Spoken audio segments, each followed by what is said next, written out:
Shalom, saudara dikasih Tuhan. Kita bertemu kembali dan hari ini kita mau belajar sebuah tema, yaitu kebangkitan Yesus. Saya beri judul adalah Dia Bangkit dan Dia Hidup. Dan kita tahu, kita mengerti dan hafal bahwa ada lagu yang berkata sebab Dia hidup ada hari esok. Nah, saudara dikasih Tuhan, kita baru saja melewati Hari Raya Paskah, Pesach, atau Passover dilewatkan. Dan saya percaya, ya, kali ini kita merayakan dengan cara yang berbeda. Tapi saya percaya, apapun saudara yang sedang kita hadapi saat ini, kemenangan Tuhan Yesus kita, kebangkitannya, itu tidak pernah berubah. Nah, saya ajak saudara lihat dari kitab Efesus, surat Paulus kepada jemaat Efesus, ya, mulai ayat 18. Di sini ditulis dalam perikopnya doa untuk pengertian tentang kemuliaan Kristus. Paulus mendoakan jemaat-jemaatnya di Efesus supaya mereka bisa mengerti untuk kemuliaan Kristus itu seperti apa. Nah, saya ajak Anda lihat mulai ayat 18 langsung. Saya bacakan, dan supaya Ia, yaitu Tuhan, menjadikan mata hatimu terang, agar kamu mengerti pengharapan apakah yang terkandung di dalam panggilannya, betapa kayanya kemuliaan bagiannya ditentukannya bagi orang-orang kudus. Nah, Bapak Ibu yang dikasih Tuhan dan juga yang saya kasihi, saya berdoa juga supaya kita semua bisa punya mata hati yang terang. Kita semua punya mata imajinasi, saudara. Supaya apapun yang kita bayangkan, apapun yang kita imajinasikan, itu diterangi dengan terang Kristus yang luar biasa, dibanjiri dengan terang, dibanjiri dengan kasih-Nya. Hari-hari ini saudara, saya mohon supaya kita semua jangan melihat yang lain-lain, kecuali melihat kepada kemuliaan Tuhan. Karena di sini ditulis saudara, agar kamu mengerti pengharapan apa yang terkandung di dalam panggilannya. Supaya kita bisa memahami, betul-betul memahami, dan tidak sekedar memahami, tapi mengalami pengharapan yang terkandung di dalam panggilannya. Karena saya percaya, tidak satupun dari kita yang memilih Tuhan, tapi Tuhan yang memilih kita semua. Tuhan memilih Anda, memilih saya, ya, supaya kita akan diajak di dalam satu kemitraan bersama Dia.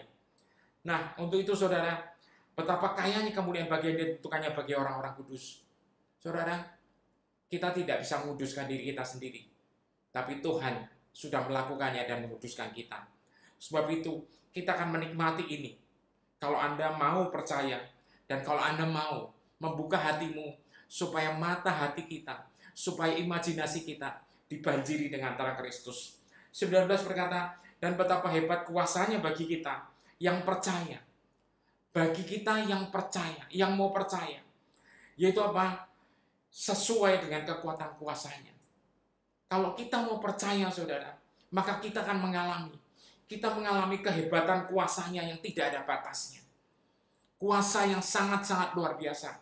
Terbukti apa? 20 berkata apa? Yang dikerjakannya di dalam Kristus dengan apa? Membangkitkan Dia dari antara orang mati dan mendudukkan Dia di sebelah kanannya di sorga.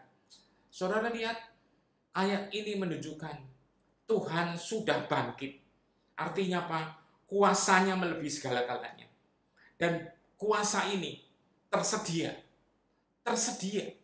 buat Anda dan saya, buat kita semua yang mau menerima dan mengambilnya, yang mau menerima dengan mengambilnya. Tapi kita perlu buka hatimu, kita perlu buka hati saya juga, perlu buka hati kita semua untuk melihat Dia dan melihat kasih-Nya. Saudara lihat ayat 21 berkata apa? Kuasa ini saudara jauh lebih tinggi dari segala pemerintah dan penguasa dan kekuasaan dan kerajaan. Artinya apa saudara? Ini bukan bicara tentang pemerintahan atau segala kerajaan yang ada di sini saat ini, di zaman ini. Bukan saudara. Tapi kita tahu, pertempuran kita bukan melawan darah dan daging. Efesus 6 berkata. Tapi melawan penguasa-penguasa udara. Melawan iblis. Saudara, Alkitab ini, ayat ini menyatakan, kuasanya Tuhan itu jauh lebih tinggi dari segala penguasa-penguasa langit ini, saudara. Penguasa udara. Dan kekuasaan apapun, saudara. bahkan dari tiap-tiap nama yang dapat disebut. Saudara lihat, bukan hanya di dunia ini saja, tapi di zaman ini maksudnya, tapi juga di zaman yang akan datang. Artinya apa, saudara? Kuasa Tuhan yang telah berhasil membangkitkan Yesus ini tidak akan pernah gagal, tidak akan pernah kalah. Sebab itu kita sekarang terus fokus, saudara. Kita berdoa karena kuasanya, namanya itu di atas segala nama. Dan segala sesuatu, ayat 22, telah diletakkannya di bawah kaki Kristus, dan dia telah diberikannya kepada jemaat sebagai kepala dari segala yang ada. Kristus adalah kepala, dan kita adalah jemaatnya, saudara. Kita percaya, kuasa itu diberikan buat Anda dan saya, yang percaya dan mau percaya. 23, jemaat yang adalah tubuhnya, yaitu kepenuhan dia, yang memenuhi semua, dan segala sesuatu. Saudara, ini firman yang luar biasa. Jemaat yaitu tubuhnya sendiri, yaitu kepenuhannya dia, dan memenuhi segala sesuatu. Sebab itu saya berdoa, seperti Paulus juga berdoa, kita juga berdoa, saudara, supaya kita dipenuhi dengan apa? Dengan terang Kristus. Dipenuhi dengan apa, saudara? Supaya kita bisa ngerti pengharapan apa yang terkandung di dalamnya. Dan ketika kita diterangi, saya percaya semuanya akan berbeda. Kita melihat segala hal di depan kita itu bukan dari kebingungan, tapi dari sebuah kepastian bahwa Tuhan kita, Yesus kita yang menebus kita itu hidup. Saudara, untuk itu saya tambahkan ayat lagi dari Yohanes 1. Saya ajak Anda dan semua untuk membaca kitab Yohanes 1 ayat keempat yang berbunyi demikian. Dalam dia ada hidup. Dia buktikan, saudara. Dan hidup itu adalah terang manusia. Ayat 5. Terang itu bercahaya di dalam kegelapan. Dan kegelapan tidak akan menguasainya.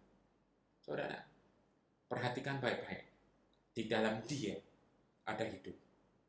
Dia bangkit. Dia hidup. Sebab itu ada hari esok. Kenapa? Karena terang itu bercahaya di dalam kegelapan. Dan kegelapan tidak akan pernah menguasainya. Saudara, kita semua tahu, kegelapan itu bukanlah kegelapan, karena itu adalah absennya terang. Maka kalau terang itu datang, kegelapan pasti sirna. Saya berdoa, nanti setelah sesi ini, setelah sharing ini, Anda tolong merenungkan, dan setelah itu, Anda nyanyikan, sebab dia hidup, ada hari esok. Jangan lupa dan jangan pernah goyah. Yesus kita itu hidup dan ada hari esok. Kita akan berdoa bersama-sama.